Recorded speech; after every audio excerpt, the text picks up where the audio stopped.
Investing for the future to earn income from assets is how billionaires are making their wealth. And so today I'm sharing with you 3 investments that you should definitely focus on building.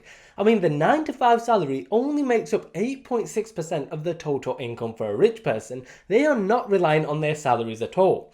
Now, Jeff Bezos is the richest man on the planet with a net worth of just over £130 billion, yet his annual salary at Amazon just £60,000 per year. Amazon is worth £1.2 trillion and Jeff Bezos has made £1 trillion for shareholders, which means that he's helped others earn much more than himself. And we've not even taken into account the number of merchants who have become millionaires by selling on Amazon. Now, many big companies have fallen in the past, such as Blockbuster, Woolworths, Pan Am and the Lehman Brothers. The list really does go on. And Amazon is no different. It will eventually fall, and even Jeff Bezos recognizes this. He said himself, one day Amazon will fail. Now, the point of me telling you all this is multiple streams of income. Multiple streams of income are extremely important to not only just build your wealth, but to keep your wealth protected.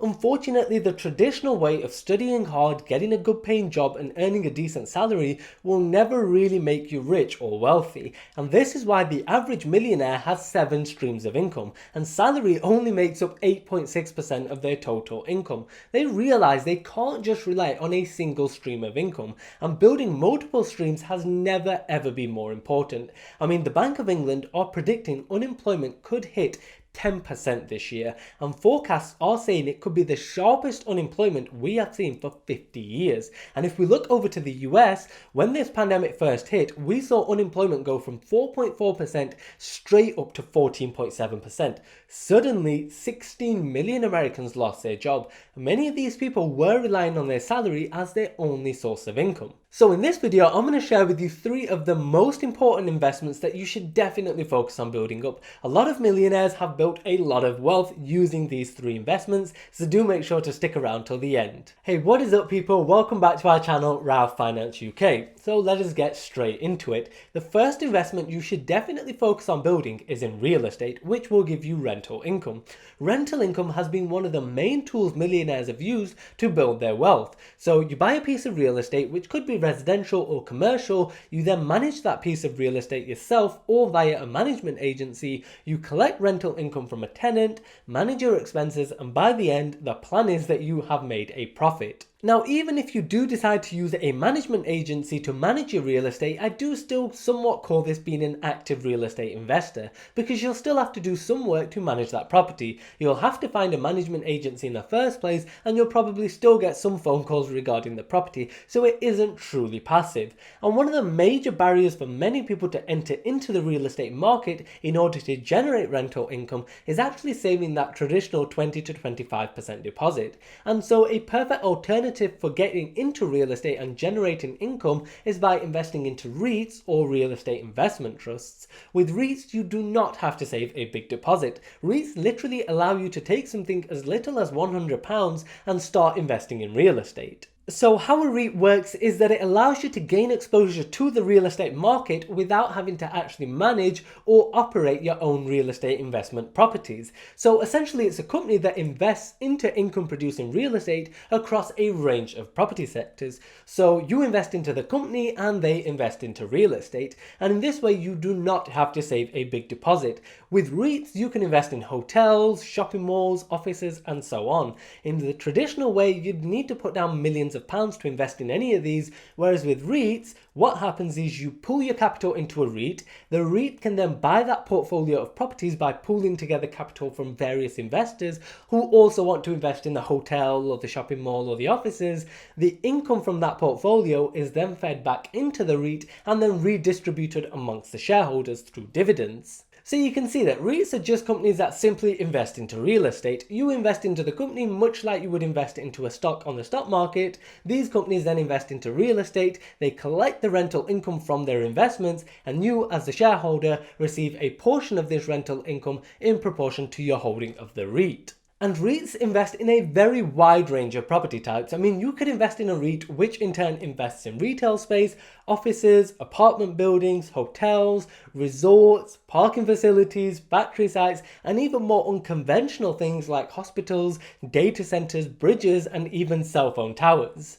Now, there's two main ways to go about investing into REITs. You have the equity REITs and the mortgage REITs. And so if you want to know more about REITs and some examples of actual REIT investments, then do make sure to check out our REITs video. I will be leaving a link to that below. But I'll give you a quick example of a REIT fund here. Actually, the largest REIT fund in the world. So I'm talking about Vanguard's VNQ. This covers 2/3 of the value of the entire US REIT market. So it gives you really broad exposure to real estate.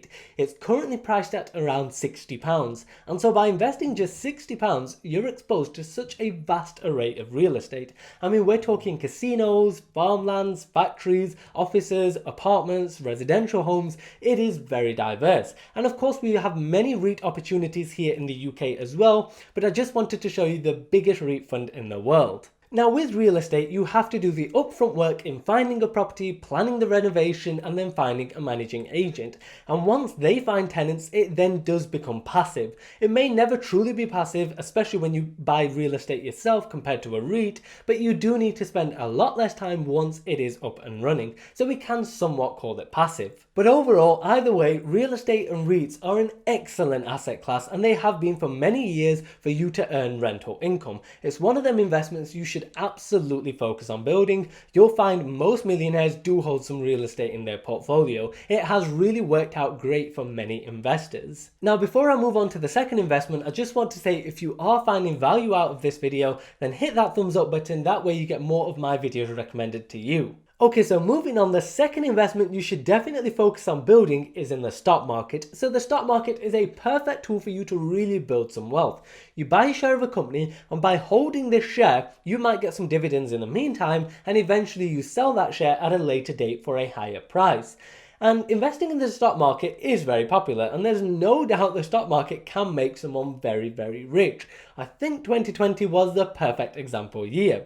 We saw Tesla, whose share price soared over 1,100% since the market crash in March 2020. And then we have Apple, who also performed phenomenally. They gained 130% in value over the course of 2020. Amazon gained 90% and Netflix gained 80%. And these are all huge companies. Now, with the stock market, it is very similar to real estate. You have to put the upfront work into finding the right companies, which means you have to look at the company's fundamentals and then make an investment based on this. And then again, it becomes somewhat passive, provided the company's fundamentals don't change. Now, you do have to constantly stay in tune with the company. Of course, if they're having problems and the share price drops, then you would have to make a decision on whether you want to sell or buy in more aggressively at a discount if you still believe in that company. Now, you can invest with a more passive nature by investing into index funds and ETFs. These are just packages of hundreds or thousands of different stocks, and they essentially give you exposure to a diverse range of sectors, countries, and economies. For example, if you believe that developing countries are going to perform really well over the next few years, I'm talking countries like India, China, Brazil, and Taiwan. If you believe in these, then you'd want to invest into index funds of emerging markets. If you believe in the US economy as a whole, you'd want to invest in an index fund of US companies. If you believe in the electric vehicle EV sector, you can invest in an index fund of electric vehicle companies. If you believe in commodities such as gold, there's index funds for this as well. And now there's even a Bitcoin ETF. And by investing into index funds, you do significantly limit your risk because each fund can have so many different stocks within it. I mean, if you've invested £500 in a fund of 500 different companies with £1 in each, then if one of them does go bankrupt, that's only a maximum of £1 lost. So these diverse investments like these index funds and ETFs, they're the sort of investments that you hold for the long term. You may get some dividends in the meantime, but these tend to be the safe investments that might give you that very nice, reliable 10 to 15% growth rate over the long term. So they won't 5x in a short period of time, so don't expect some huge gains, but these index funds and ETFs can really help you to build wealth over the long term. And you'll see many of the world's greatest investors, they do invest heavily into these diverse index funds and ETFs. Now, there is absolutely nothing wrong with investing into smaller, more riskier companies, and that is usually where the huge upsides lie, but they do come at a higher risk. But you'll also find that's where a lot of fun lies, because investing just into index funds and the likes can be a little bit boring. So what the experienced investors do is they invest a large portion of their portfolio into diverse funds, and then they can have that smaller 5 to 10% of their portfolio into these smaller, more riskier companies that could 5x, but they could also go bankrupt as well. And this is known as active investing. Active investing can be a lot of fun because you're trying to find individual companies that can significantly grow and have that exponential growth. I mean, yes, it is a lot of fun when you make money, probably not a lot of fun when you lose money, but either way, the mindset of an active investor is to think, what are going to be the companies that are going to do well in the future? Maybe there's a company that you think is innovating a new technology, or there's a company whose services you see a huge demand in the near future, or for example, if you think artificial intelligence will play a big part in the future, then you would try to find the companies that are at the forefront of these opportunities. Now, another example is electric vehicles. We all know that electric vehicles are coming in the near future and people will be adopting this technology. Now, active investors would have known this a few years ago, and they would have tried to find the companies who they believe are going to be the market leaders of the electric vehicle sector.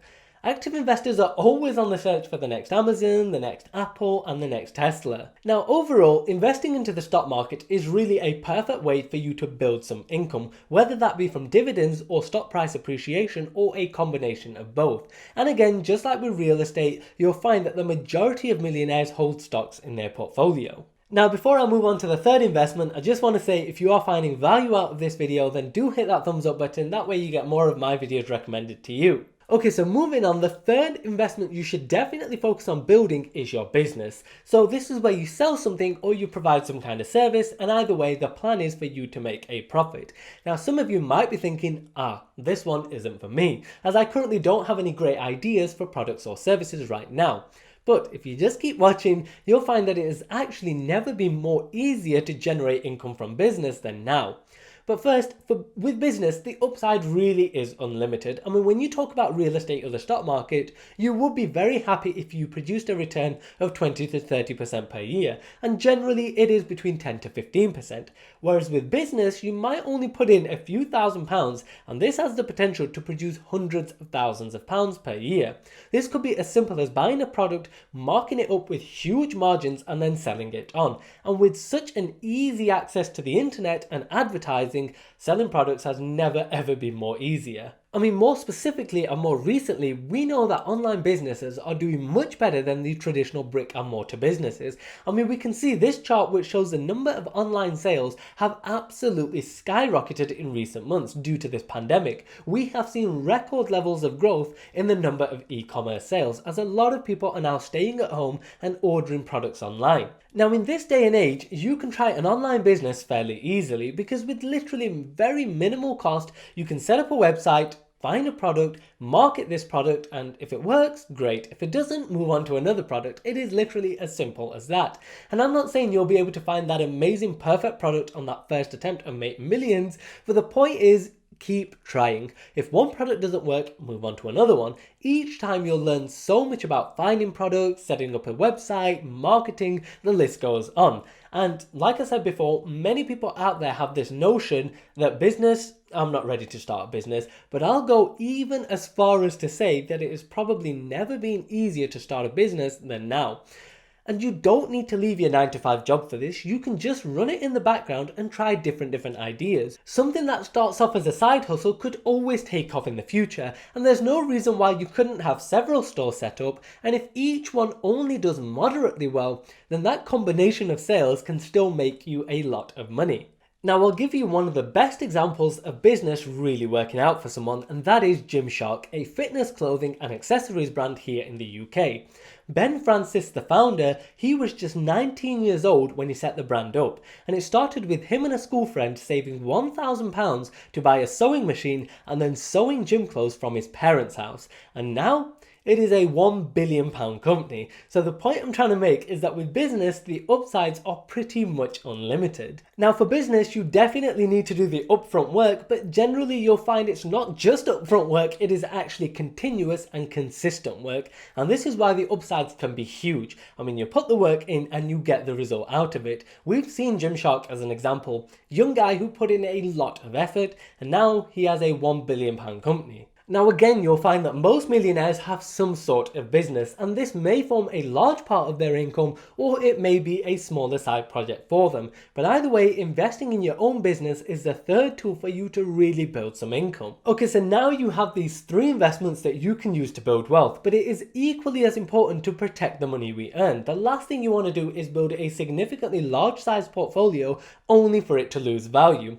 Take 2020 as an example. We saw more money printing than we've ever seen before, so perhaps it would be wise to protect against the possibilities of high inflation. Real estate and the stock market are already assets that have historically been used to protect against inflation. But away from these, we can also consider commodities such as gold and even Bitcoin. Both of these are being used as storeholds of wealth and a hedge against inflation. So this isn't really a way for you to make money, but more for you to protect your money. Yes, you can make money on it, but for most investors, this class is primarily used to protect your wealth.